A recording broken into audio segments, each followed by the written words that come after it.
O Sea Vixen foi um dos caças navais mais capazes que a Grã-Bretanha já construiu, mas ninguém mais quis um. Ele foi tão rejeitado que até a Grã-Bretanha o trocou por uma aeronave americana.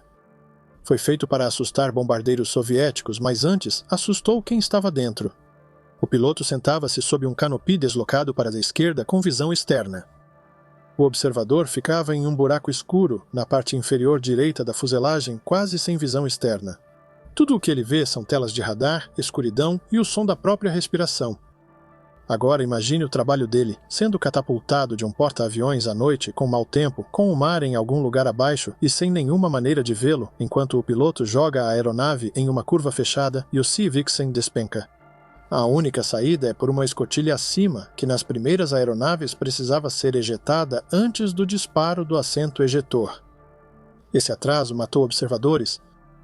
Dos 145 Sea Vixens construídos, 55 foram perdidos em acidentes. Destes, 30 foram fatais.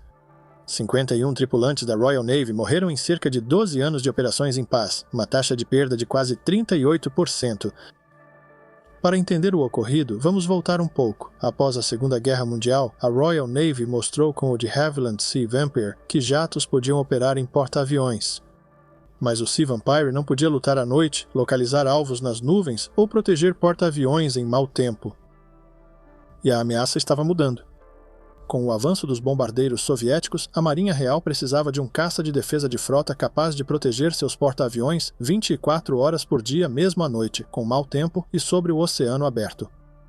Isso exigia radar, e o radar exigia um segundo tripulante, porque no fim dos anos 40, um piloto sozinho não conseguia voar com segurança em uma interceptação de alta velocidade, operar o radar, navegar e ainda pousar em um porta-aviões. Por isso, exigia-se um caça naval bimotor, com 2 lugares, equipado com radar e capaz de operar em qualquer tempo. A Força Aérea Real fez exigência parecida para um caça noturno terrestre. De Havilland, analisando ambas as especificações, decidiu que uma única aeronave poderia satisfazer as duas. Essa aeronave era o DH-110. Desde o início, o DH-110 teve dificuldade em encontrar seu lugar. A Força Aérea Real contratou 5 aeronaves e a Marinha encomendou 4. Mas ambos os serviços logo recuaram. A Marinha cancelou as suas 4 porque surgiu uma opção mais simples e barata, um de Havilland Sea Venom melhorado, que poderia chegar mais cedo e custar menos. A Força Aérea Real reduziu seu pedido para 2 protótipos porque a Gloster Aircraft havia produzido o GA-5 que se tornaria o Javelin, e a Gloster conseguiu colocar sua aeronave no ar primeiro. Após o ocorrido, a Força Aérea Real perdeu o interesse no DH-110. Antes mesmo do Sea Vixen existir, a aeronave que o originou já havia perdido seus 2 principais clientes. Mesmo assim, de Havilland seguiu.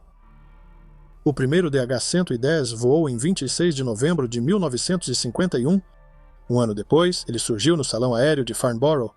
Durante uma subida com rolagem, a asa falhou e a aeronave se partiu diante da multidão.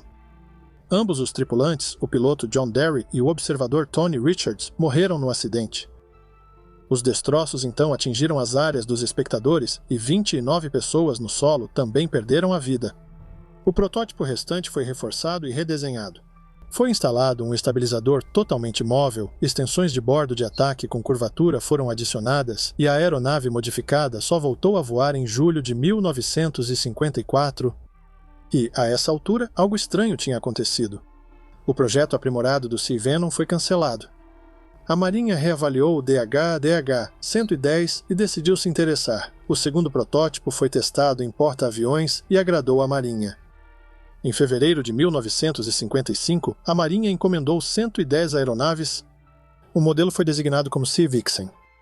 A primeira aeronave de desenvolvimento, com adaptações incompletas para porta-aviões e sem asas dobráveis, voou ainda naquele ano. Foram precisos mais 2 anos para lançar uma aeronave completa e, em 1959, o Sea Vixen entrou em serviço na aviação naval, substituindo o Sea Venom. A aeronave resultante desse longo e difícil desenvolvimento foi moldada por cada compromisso exigido pelo requisito. O Sea Vixen herdou o layout de cauda dupla dos anteriores Vampire e Venom da de Havilland, uma configuração que a Marinha já conhecia. Ele manteve a disposição da tripulação do Sea Venom, mas de forma bem diferente. O buraco do carvão não era uma crueldade acidental. Os primeiros visores de radar eram fracos, exigindo escuridão no compartimento para que o observador pudesse lê-los corretamente. 2 turbojatos Rolls-Royce Avon Mark 208 impulsionavam a aeronave. Eles davam ao Sea Vixen um bom desempenho para a época, mas geravam um problema específico no porta-aviões. A aeronave era aerodinamicamente limpa, o que parece ser algo bom.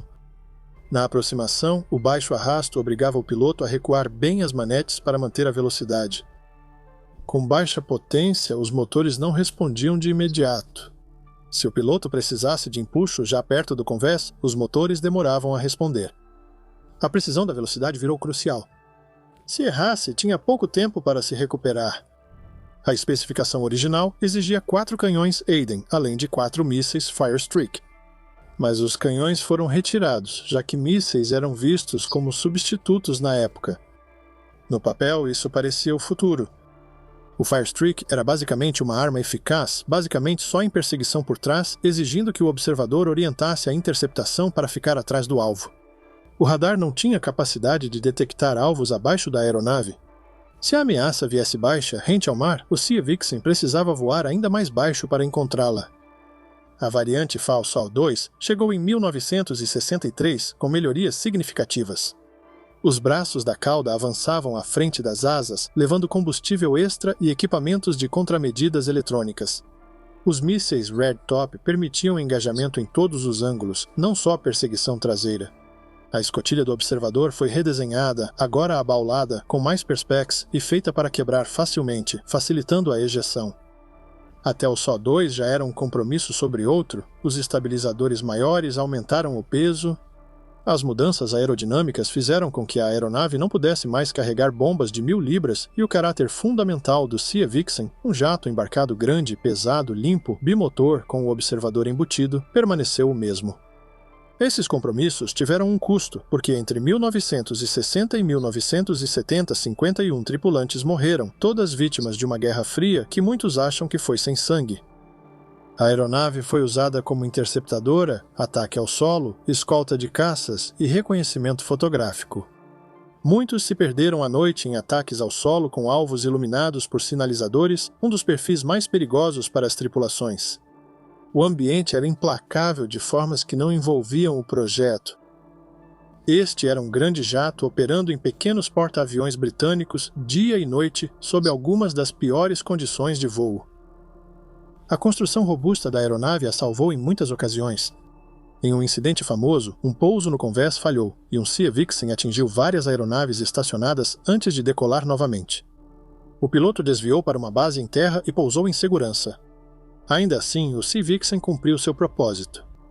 Ele deu à Marinha Real seu primeiro caça de defesa de frota para todas as condições climáticas, capaz de operar quando modelos anteriores ficavam no solo.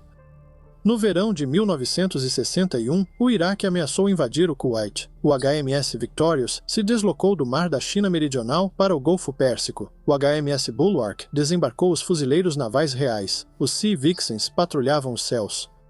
Com a chegada de outro porta-aviões ao largo de Aden, o presidente Qassim do Iraque recuou.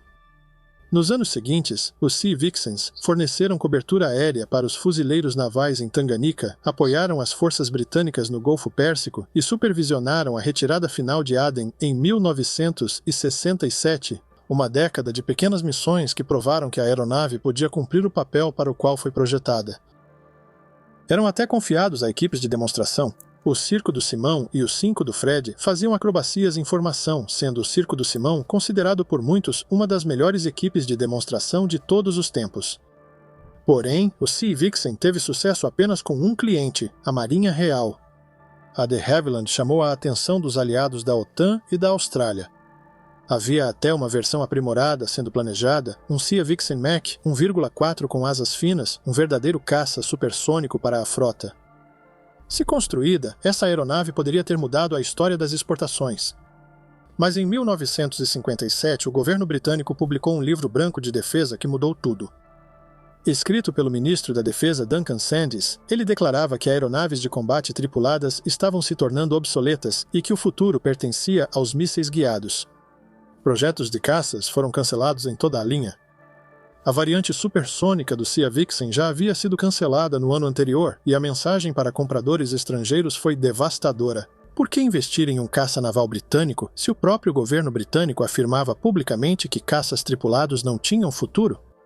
E mesmo sem o livro branco, o Sea Vixen tinha um problema estrutural de exportação. A maioria dos países não operava porta-aviões. Os que operavam, em sua maioria, tinham convéses menores e o Sea Vixen era grande e pesado. Exigia 2 tripulantes, sistema dedicado de interceptação por radar, infraestrutura para mísseis e manutenção cara. Não era exatamente um produto, mas um sistema criado para os porta-aviões britânicos. A Austrália é o exemplo mais claro. A Marinha Real Australiana já operava o Sea Venom e era o cliente mais natural. Mas quando precisou de um substituto, escolheu o americano A4 Skyhawk, que é mais barato, mais simples e muito mais adequado ao porta-aviões leve HMAS Melbourne. O Skyhawk não era melhor como caça de interceptação por radar, mas atendia melhor ao problema real da Austrália.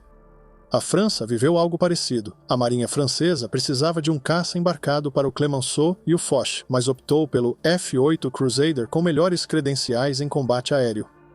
O Sea Vixen era veloz, mas não chegava a ser supersônico em voo nivelado. Contra o Crusader, ele mostrava ser claramente uma solução do fim dos anos 1950 para um mercado do início dos anos 1960, e então havia o custo. Em um debate parlamentar de 1964, foi declarado que um Sea Vixen custava aproximadamente 7 vezes mais do que o Sea Venom que ele substituiu. Para marinhas pequenas, comparar o Sea Vixen a opções americanas era uma conta impossível de ignorar. Em 1966, um segundo livro branco de defesa cancelou o Cevas 01 do CVA, o novo porta-aviões planejado pela Marinha Real. A Força Aérea Real disse que podia atingir qualquer lugar do mundo tão facilmente quanto a Marinha com seus porta-aviões. Os porta-aviões se tornaram essenciais logo após a independência da Rodésia, quando a Marinha começou operações para fazer cumprir o embargo do petróleo. Os javelins da Força Aérea Real foram enviados para a região e se mostraram completamente ineficazes. Mas a decisão política já havia sido tomada. Sem novos porta-aviões, o Sea Vixen não tinha futuro. O almirantado já havia planejado substituí-lo pelo McDonnell Douglas Phantom FGFQ-1, uma aeronave americana. E em 1972, o último esquadrão de Sea Vixen foi desativado. Muitos viram a aposentadoria como precoce, já que as aeronaves ainda tinham anos de uso. Como já não havia porta-aviões suficientes e os Phantoms entraram em serviço, o último caça de Havilland foi aposentado. Então é isso para o vídeo de hoje. Não se esqueça de curtir, se inscrever e ativar o sininho das notificações. Isso nos ajuda bastante.